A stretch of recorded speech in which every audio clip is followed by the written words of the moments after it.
What should be the role of money and markets in our society? Over the past 3 decades, almost without realizing it, we've drifted from having a market economy to becoming a market society.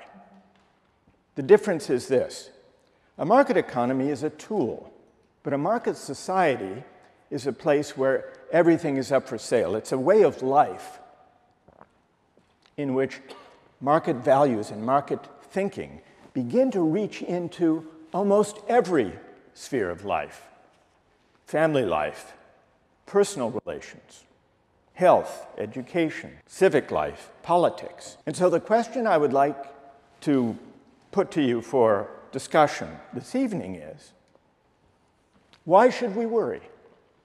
The more things money can buy, the more it hurts to be poor, the more it matters whether you're affluent or poor. If the only thing money governed access to were fancy vacations and BMWs, inequality wouldn't matter all that much. But against a background of rising inequality, putting a price on everything, the rampant commodification of social life makes it harder to be poor. If money governs access to where you live, whether you live in a safe neighborhood or a crime-ridden one, whether you can send your kids to a good school or a not very good school, what political voice you have, then inequality matters a lot more than it otherwise would. So one reason to worry is that if more and more of life is commodified, how much money you have looms much larger. Good afternoon, good evening, good morning, everybody. This is Peter Joseph, and welcome to Revolution Now, episode 20, March 10th, 2021. This is currently a bi-weekly program occurring every Wednesday about progressive ideas in the context of a structuralist train of thought, with the understanding that until we change the structure of how our society, and specifically how our economy works, there is very little hope for future sustainability and social stability. Love will not change the world, an improved moral compass will not change the world, individual behaviors, no matter how well-meaning, will not change the world, as long as the current social system and resulting institutions and incentives remain. The opening audio sample was from a lecture by a man named Michael Sandel, who is a professor of government theory at Harvard University Law School. I have actually quoted from his book a few times in the past, a work called What Money Can't Buy, The Moral Limits of Markets, from 2012. Mr. Sandel is a traditional supporter of capitalism, but his elucidation of moral quandaries within it are relatively unique to him, and are rather rare for a person in his high academia established position. Usually people that reach such levels of institutional stature tend to preserve normative traditions, more than argue against them. Not to say, of course, that he goes far enough at all. He likely wouldn't agree with conclusions presented on this podcast regarding the fundamental instability of the market economy, nor would he likely understand the fundamental amorality of market behavior in and of itself from a systems perspective. Hence the reality you simply can't have socioeconomic balance in the culture or general high levels of public health across the board. The system is slanted by its very nature to ensure extreme class division, and hence the majority suffer disproportionately, not because of some lack of will or initiative, but by force of the structure itself, a gaming outcome, ensuring a degree of relative suffering all the time.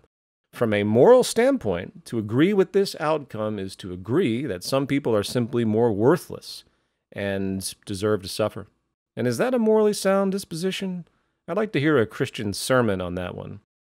All rise. Please refer to Luke 15:99-78, where the disciples said, "Let there be musical chairs, where one soul will inevitably fail at all times. Amen."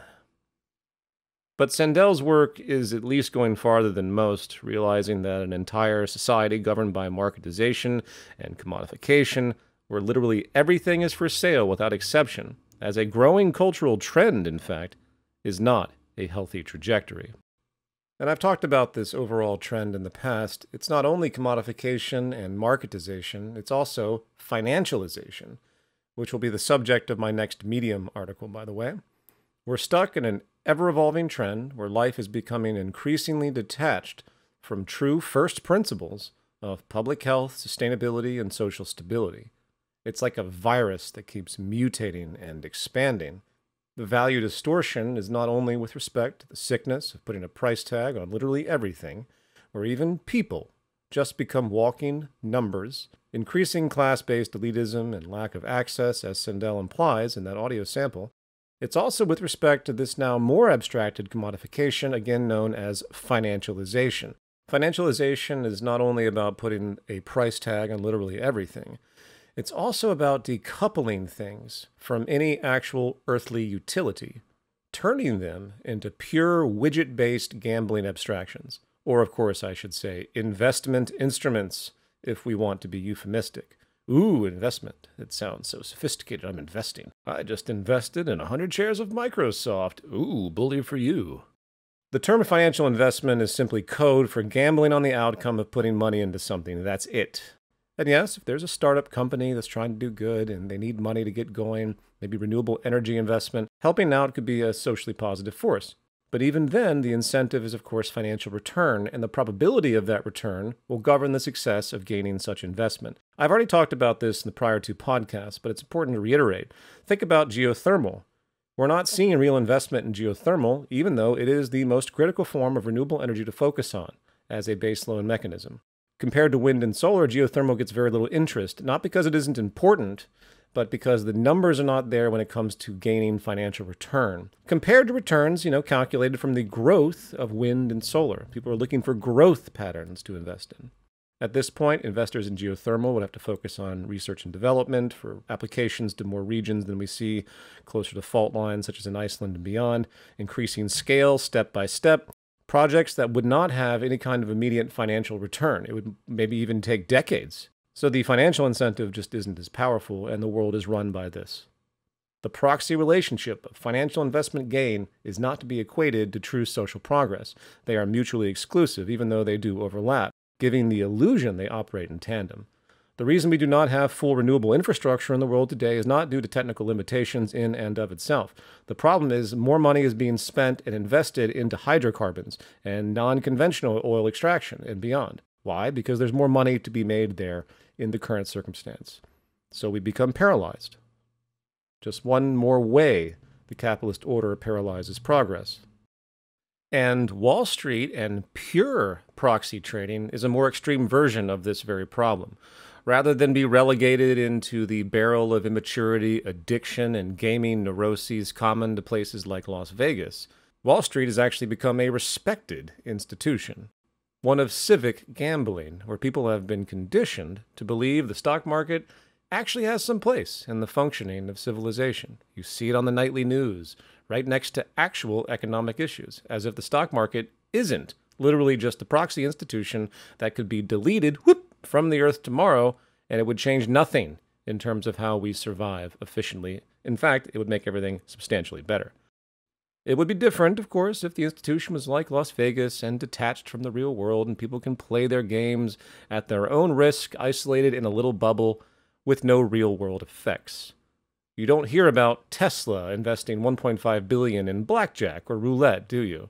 But Tesla did just invest $1.5 billion in Bitcoin, which, as an aside, is pretty revealing since Tesla claims to be concerned about the environment, and yet Bitcoin transactions require an enormous amount of energy. Huge ecological footprint. Today, global processing of Bitcoin actively uses as much energy as the entire country of Argentina. And for what? See, the thing about Wall Street is the games being played, in contrast to Las Vegas, do have an actual effect on the real world and the global economy and public well-being by nature of how entrenched common commercial institutions are with the system, when they don't have to be and really should not be. Look at all the banking collapses and panics that have caused periodic havoc across the world. Those are not natural boom-bust cycle dynamics coming from natural patterns of humans trading for goods and services. It all comes from the financial system and financialization in Wall Street. The financial markets are the most destabilizing force on the planet when it comes to economic integrity. The Great Depression of the 1930s had literally zero to do with people's ability to work. It had zero to do with Main Street, as it were. The factories were all there, just sitting there. And yet the link between enabling people to be productive was broken by a collapse of the financial system. It was the contrived financial infrastructure and Wall Street gaming that brought the Western economy to its knees at that time. And you can expect it to happen again and again and again, whether it's a housing bubble or a dot-com bubble or a currency crisis or whatever.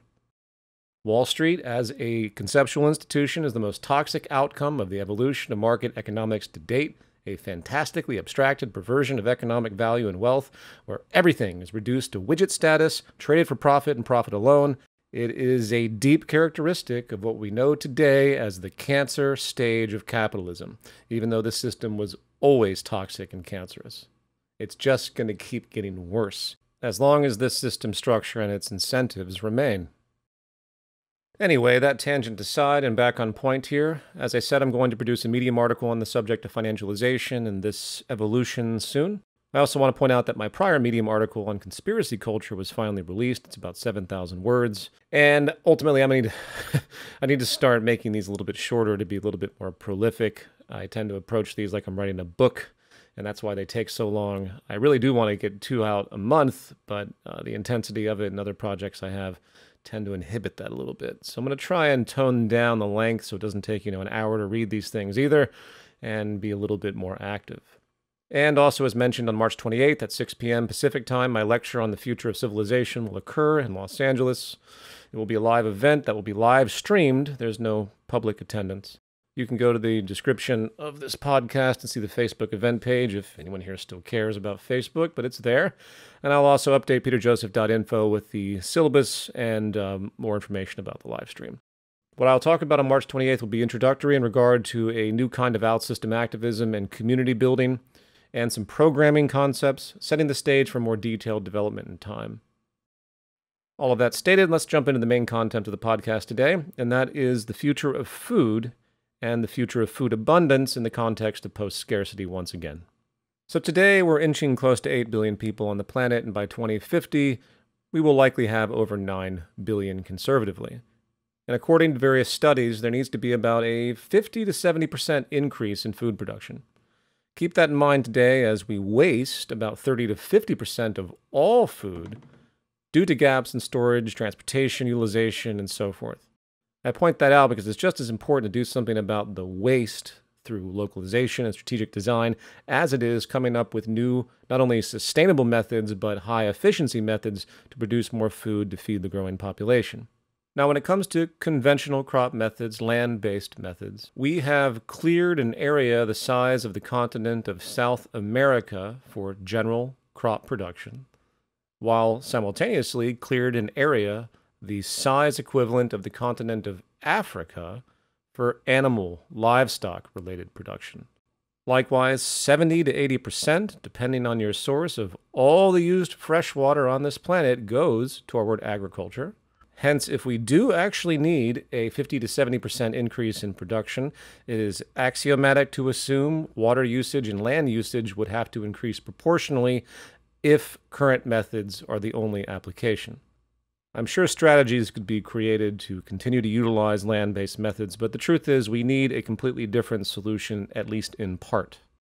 Keep in mind there are far more sustainable practices that have been talked about for years and years and years, trying to get away from monocultures and the incessant use of topsoil-destroying hydrocarbon fertilizers and beyond, working to integrate a philosophy of what's called permaculture, which simply means mirroring natural systems. And if we were to do this, as we should, we could reclaim and revitalize many areas of the planet.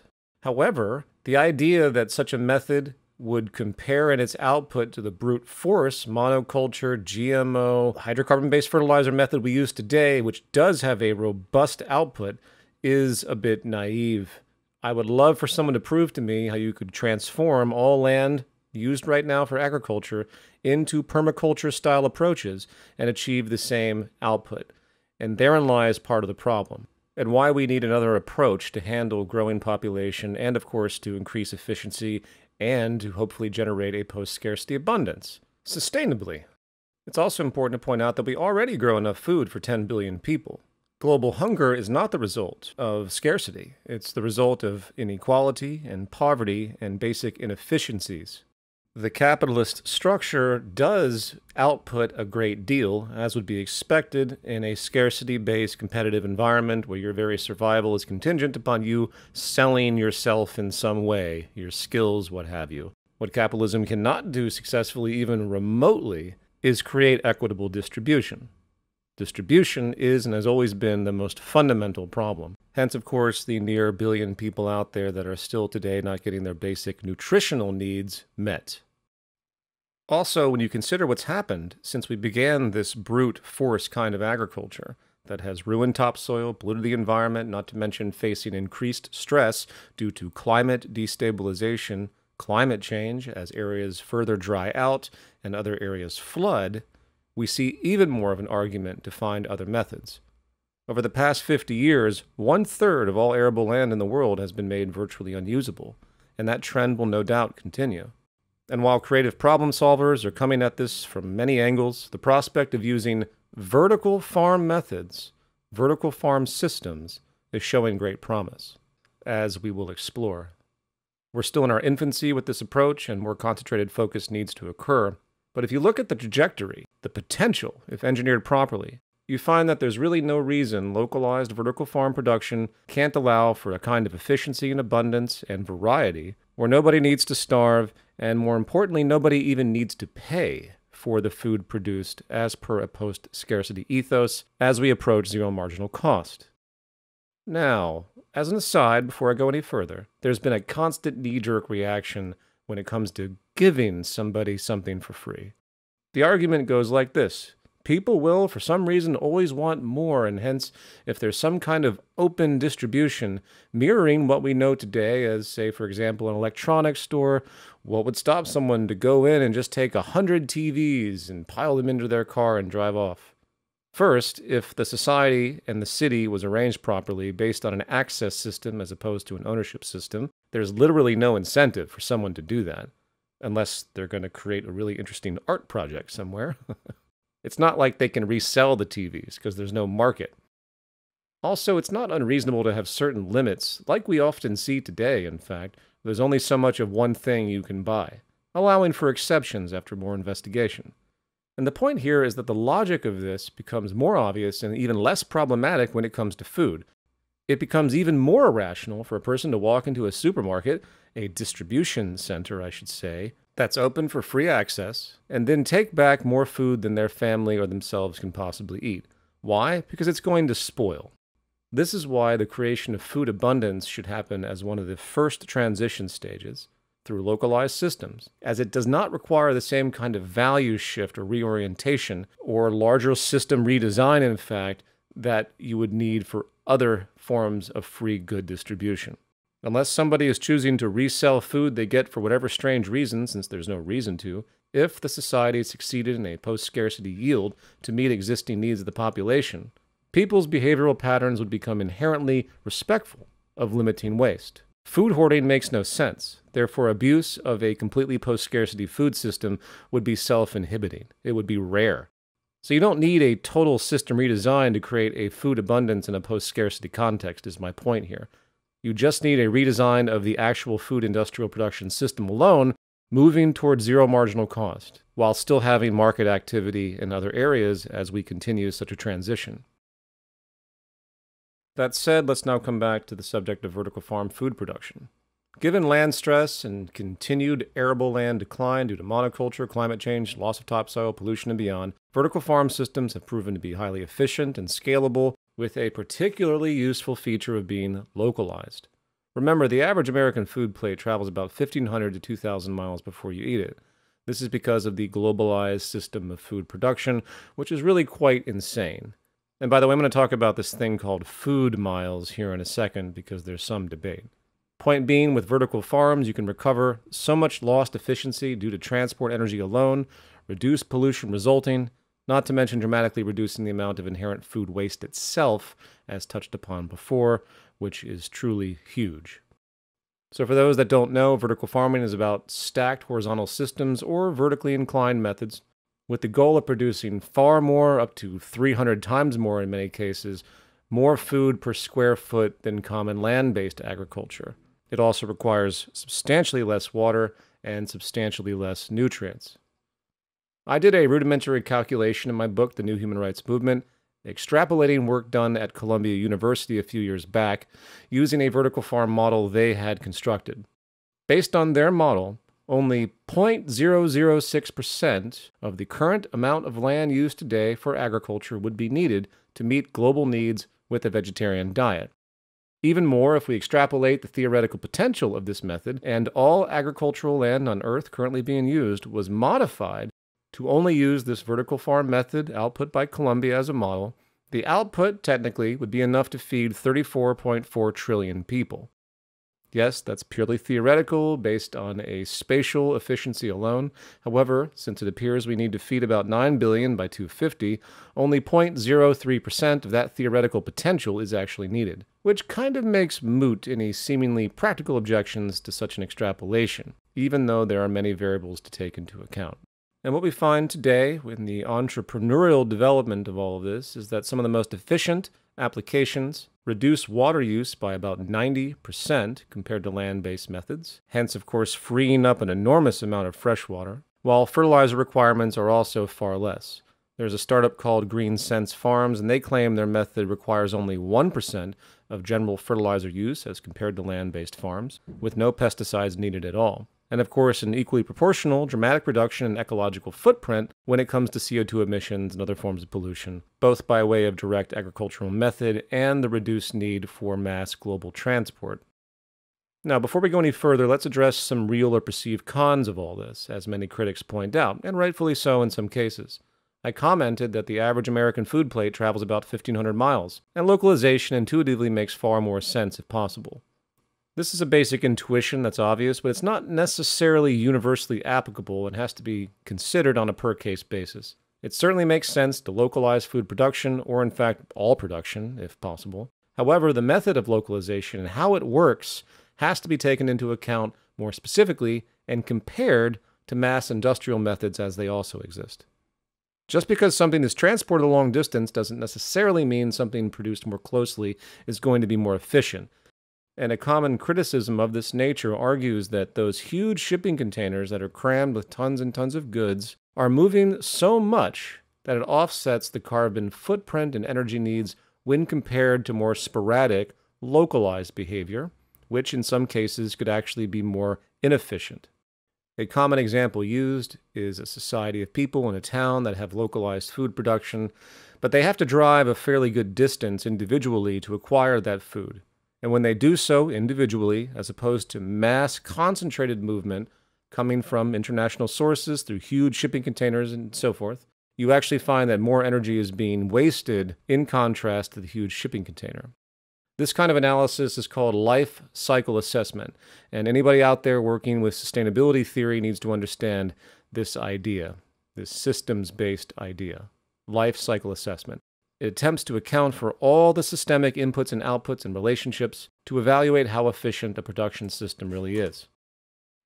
So the critical argument with respect to these food miles, which again is the distance food travels from farm to table, is that apparently some statistics prove that localizing is not necessarily more efficient than large-scale, high-volume transport at great distances.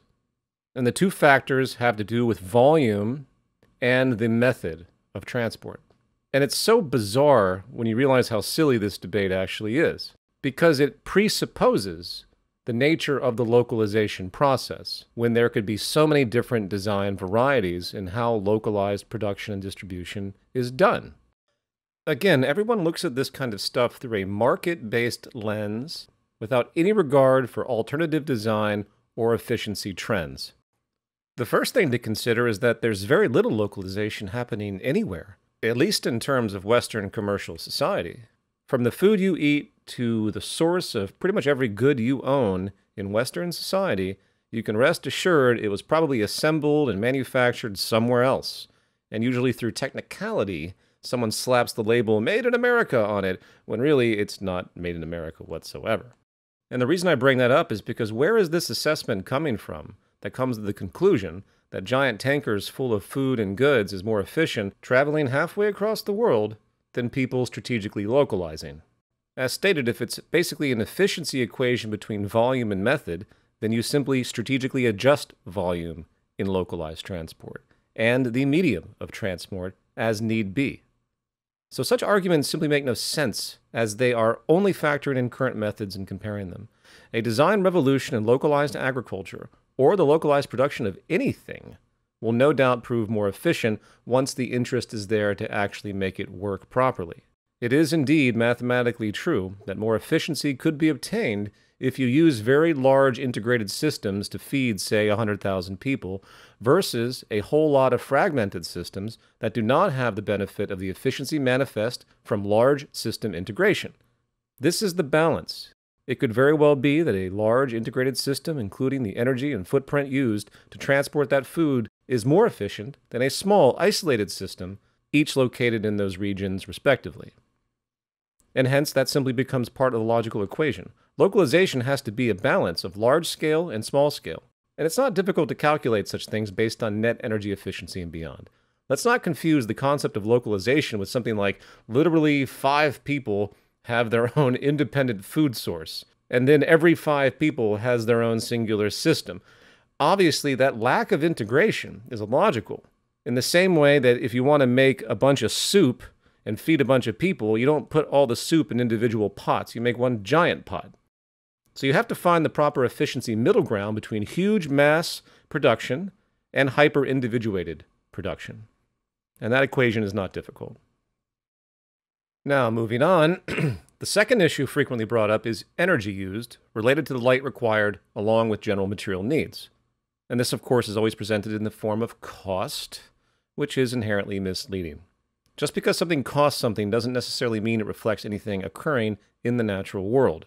The thing about costs is that costs can change based upon industrial design efficiency, hence ephemeralization and the more with less phenomenon. But critics will say something like, well, it cost X amount of money to build one of these vertical farms versus how much cheaper it is to run normal agricultural farms. It's always framed from a business standpoint, of course. The truth is, this is an emerging field in the same way solar technology is and was. And all of it, in time, if focus is kept, will get less resource intensive and hence by extension less costly over time, if you want to frame it that way, in the same way solar has. Increased efficiency, lower cost. These criticisms also omit negative market externalities. While it may cost on paper more per pound to produce certain things with vertical farms in contrast to traditional agriculture at this time, you have to account for the dramatic reduction in water, in pesticide use, in fertilizer, in land, and pollution. Once you factor in the negative externalities, downstream effects from traditional agriculture, it changes the equation entirely, and so few talk about that. Dixon Despommier, if I'm saying his name correctly, who has written multiple books on vertical farms, has stated, and I quote, "If every city can grow 10% of its food indoors, that shift could free up 881,000 square kilometers worth of farmland, which could then revert to hardwood forest. That's enough to take 25 years worth of carbon out of the atmosphere." Closed quote. More specific to the lighting and energy issue, LED lights have advanced rapidly, including even the ability to isolate parts of the wavelength, because not all plants need the entire spectrum. Since these kinds of technologies are governed by information technology, once again, as an extension of Moore's Law, we have already seen exponential cost reduction and efficiency increases in LED lighting. And those patterns will no doubt continue. Critics once again avoid the efficiency trajectories and simply look at the numbers of some company and extrapolate from there. Today, it is energy intensive, naturally, to use artificial light. But even in the market system, it has already proved to be competitive, hence increasingly efficient. If it wasn't, none of these companies currently producing vertical farm produce would be profitable at all. Not to mention, there's all sorts of unique creative innovations occurring, such as open light and mirror-based strategies, as an aside. So imagine a gutted glass structure, such as a commercial office building with floor-to-ceiling windows. Flood of light will come in throughout the day, strategically manipulated through mirrors, and then when darkness falls, artificial light comes on, and guess what? In that circumstance, you've instantly gained a 50% reduction in light requirements. And the third and final critical complaint I want to address today, which is the most important and viable of all known complaints as far as I'm concerned, has to do with limitations of what can actually be grown in this medium. Obviously, we can't all live off of lettuce, kale, and tomatoes. Yet we are still in a developmental phase when it comes to more complex vegetables, grain production, and beyond. You have plenty of naysayers out there that say something like, oh, it's impossible to grow rice like this. But mark my words, it will become possible in time. I compare the same mentality of those that say it's impossible for vertical farm systems to achieve this or that with those that claimed it was impossible for humanity to go to space or the moon. We should also reflect upon modern debates in nutrition to see where our priorities should rest. We all know the notorious food pyramid. At least I do in the United States. In the late 20th century, this pyramid was introduced, highly influenced by lobbying business interests, polluting the recommendations, as business does with just about everything to this day. Remember, business can buy science just like it can buy politicians. It's called the free market. If you look at the 1990s version of the food pyramid, dairy gets an entire section. Why? Because the dairy business lobby was big and knew this ostensibly public health promotion could increase profits greatly. For, as some might remember if you were my age, this stupid food pyramid was on the wall in every elementary school. The fact is, today one can live their entire adult life without consuming any dairy products and will probably be healthier for it.